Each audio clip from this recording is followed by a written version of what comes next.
छोटे से गांव में रमेश नाम का एक गरीब लेकिन ईमानदार व्यक्ति रहता था। रमेश अपनी रोजी रोटी के लिए गांव के लोगों के छोटे मोटे काम किया करता था। कभी खेतों में मदद कर देता तो कभी किसी का सामान उठा देता। उसके पास ज्यादा पैसे नहीं थे, पर उसकी ईमानदारी की मिसाल पूरे गांव में दी जाती थी। एक दिन रमेश को खेत में काम करते हुए जमीन पर कुछ चमकता हुआ दिखाई दिया। उसने ध्यान से देखा तो पाया कि ये एक पुरानी चमकदार चांदी की थैली है। उसने उत्सुकता से उस थैली को उठाया और खोला। अंदर कई चांदी के सिक्के थे।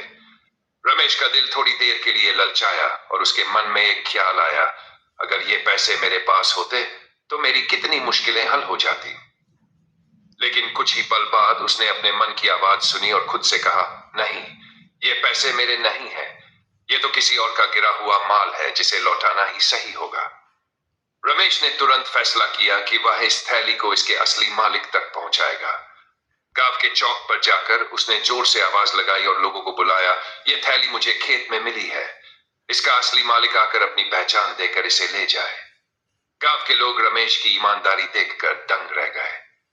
कुछ देर बाद एक बूढ़े आदमी शिवनारायण सामने आए और कहा, बेटा, ये मेरी थैली है, मैं इसे अपने पोते के लिए जमा कर रहा था और शायद काम करते करते खेत में गिर गई होगी। रमेश ने बिना किसी शर्त के थैली शिवनारायण को लौटा दी। शिवनारायण ने उसकी ओर देखकर उसकी सच्चाई की सराहना की और ढेर सारी दुआएं देते हुए कहा, बेटा, तेरी ईमानदारी ने आज मेरा दिल जीत लिया है। भगवान तुझे हमेशा खुश रखे और तुझे दुनिया की सारी खुशियां दे। उस दिन के बाद गांव में लोग रमेश की मिसाल देने लगे और कहते, ईमानदारी गरीबी और अमीरी में फर्क नहीं करती, जो सच्चा होता है वो हमेशा ईमानदार ही रहता है। रमेश ने अपनी जिंदगी में जो इज्जत और सम्मान कमाया वह किसी भी दौलत से कहीं ज्यादा कीमती था।